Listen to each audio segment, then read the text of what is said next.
بسم اللہ الرحمن الرحیم۔ کسی برائی کو معمولی نہ سمجھو، ممکن ہے اسی سے خدا ناراض ہو جائے۔ جو اپنی زبان کی حفاظت نہیں کرتا شرمندگی اٹھاتا ہے۔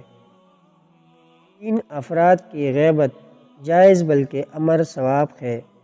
اول لالچی کی، دوم فاسق کی، سوم ظالم بادشاہ کی۔ جو شخص تم سے دوسروں کے عیوب بیان کرتا ہے وہ یقیناً دوسروں سے تمہاری برائی بھی بیان کرتا ہے۔ آنکھوں اور زبان کی آزادی روح کے لیے قید ہے۔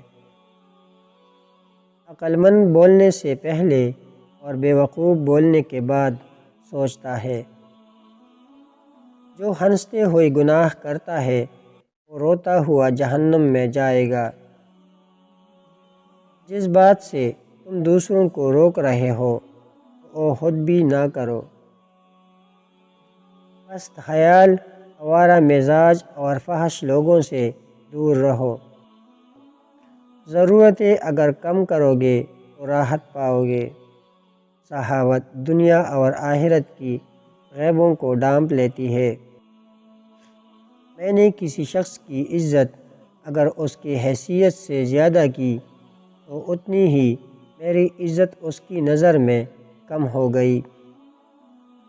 اپنے کانوں کو فحش کلام سننے سے بچاؤ جیسے زبان کو فحش سے بچاتے ہو، اس لیے کہ سننے والا بھی کہنے والے کا شریک جرم ہے۔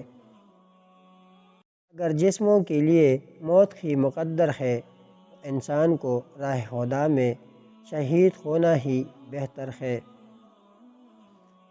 جدوجہد سے ہر مشکل آسان ہو جاتی ہے اور محنت و مشقت سے ہر بند دروازہ کھل جاتا ہے۔